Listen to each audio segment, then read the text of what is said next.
Welcome back to happy Kannada blogs. ನಾನಿವತ್ತು explore ಮಾಡ್ತಿರುವಂತಹ ದೇವಸ್ಥಾನ ಬಂದ್ಬಿಟ್ಟು ಕಡೂರಿಂದ ಸ್ವಲ್ಪ ಮುಂದೆ ಇರುವಂತಹ ಅಂದ್ರೆ 30 ಕಿಲೋಮೀಟರ್ ದೂರದಲ್ಲಿರುವಂತಹ ಒಂದು ಶಿವಗಂಗಾ ಗಿರಿ ಅನ್ನೋ ಒಂದು ಜಾಗನ ಎಕ್ಸ್ಪ್ಲೋರ್ ಮಾಡ್ತಾ ಇದ್ದೀನಿ.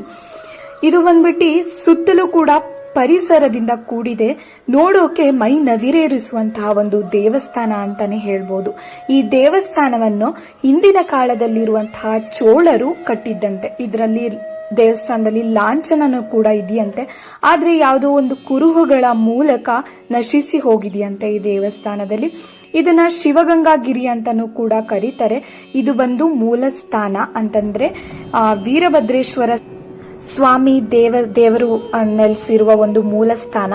ಜೊತೆಗೆ ಇವಾಗ ಹೊಸದಾಗಿ ದೇವಸ್ಥಾನನೂ ಕೂಡ ನಿರ್ಮಾಣಿಸಿದ್ದಾರೆ. ಅದ್ರ ಜೊತೆಗೆ ಅಲ್ಲಿ ಸುತ್ತಲೂ ಕೂಡ 4 ರಿಂದ 5 ಕಟ್ಟೆಗಳು ಆವರಿಸಿಕೊಂಡಿದೆಯಂತೆ. ಒಂದು ರುದ್ರನ್ ಕಟ್ಟೆ, ಇನ್ನು ಮಾದಯ್ಯನ ಕಟ್ಟೆ, ಮತ್ತೆ ನಾರಾಯಣ ಕಟ್ಟೆ ಮತ್ತು ಮಲ್ಲಯ್ಯನ ಕಟ್ಟೆ ಅಂತ ಇಷ್ಟು ಕಟ್ಟೆಗಳಿಂದ ಆವರಿಸಿಕೊಂಡಿದೆಯಂತೆ. ಅದ್ರ ಜೊತೆಗೆ ಅಲ್ಲಿಂದ ಎದುರುಗಡೆಯಲ್ಲಿ ಒಂದು ಬೆಟ್ಟ ಕಾಣಿಸುತ್ತೆ. ಆ ಬೆಟ್ಟ ಅನ್ನ ಕುಂತಿ ಬೆಟ್ಟ ಮತ್ತೆ ಕುಂತಿಮಟ್ಟ ಅಂತ ಕೂಡ ಇವಾಗ್ಲೂ ಕರೀತಿದಾರಂತೆ. ಅಲ್ಲಿ ಪಾಂಡವರ ಕಾಲದಲ್ಲಿದ್ದಂತಹ ಕುಂತಿ ಅವರು ಅಲ್ಲಿ ಏನೋ ಪೂಜೆ ಮಾಡಕ್ ಬಂದಿದ್ದಂತಹ ಕುರುಹುಗಳನ್ನ ಕಂಡುಬಿಟ್ಟು ಅಲ್ಲಿ ಕುಂತಿಮಟ್ಟಿ ಅಂತ ಹೇಳಿ ಇಲ್ಲಿ ಕರೆದಿದ್ದಾರಂತೆ.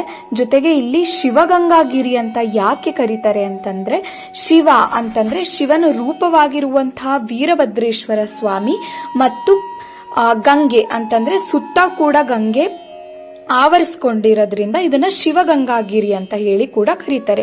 ನಾನಿವಾಗ ತೋರಿಸ್ತಿರುವಂತಹ ಬಾವಿಲಿ ಯಾವಾಗ್ಲೂ ಕೂಡ ನೀರಿರುತ್ತೆ. ಇವನ್ ಒಂದು ಸಮ್ಮರ್ ಸೀಸನ್ ಅಂತಂದ್ರೆ ಬೇಸಿಗೆ ಕಾಲದಲ್ಲೂ ಕೂಡ ನೀರಿನ ಕೊರತೆ ಇಲ್ಲದೇರೆ ಅಲ್ಲಿ ಪೂಜೆನ ಎಲ್ಲ ಸಲ್ಲಿಸ್ತಾರಂತೆ. ಸುತ್ತಲೂ ಕೂಡ ಪರಿಸರ ಆವರಿಸಿಕೊಂಡಿದೆ. ಇಲ್ಲಿಗೆ ಬರುವಂತಹ ಯಾವುದೇ ಭಕ್ತಾದಿಗಳಿಗೂ ಕೂಡ ಇಲ್ಲಿ ಉಳ್ಕೊಳ್ಳೋದಕ್ಕೆ ಜಾಗನೂ ಇದೆ. ಜೊತೆಗೆ ಮದ್ವೆ ಏನಾದ್ರೂ ಮಾಡ್ಕೊಡ್ತಿದ್ದಾರೆ ಅಂತಂದ್ರೆ ಅವ್ರಗಳಿಗೂ ಕೂಡ ಚೌಲ್ಟ್ರಿಗಳು ಕೂಡ ಇಲ್ಲಿದೆ. ಅದ್ರ ಜೊತೆಗೆ ನಾನು ತೋರಿಸ್ತಿರೋದು ಇವಾಗ ಆ ಕಟ್ಟೆಲಿ ಇವಾಗ ಸ್ವಲ್ಪ ನೀರು ಕಡಿಮೆ ಆಗಿದೆ. ಬೇಸಿಗೆಗಾಲ ಆದ ಕಾರಣದಿಂದ ನೀರಿಲ್ಲ. ಆದ್ರೆ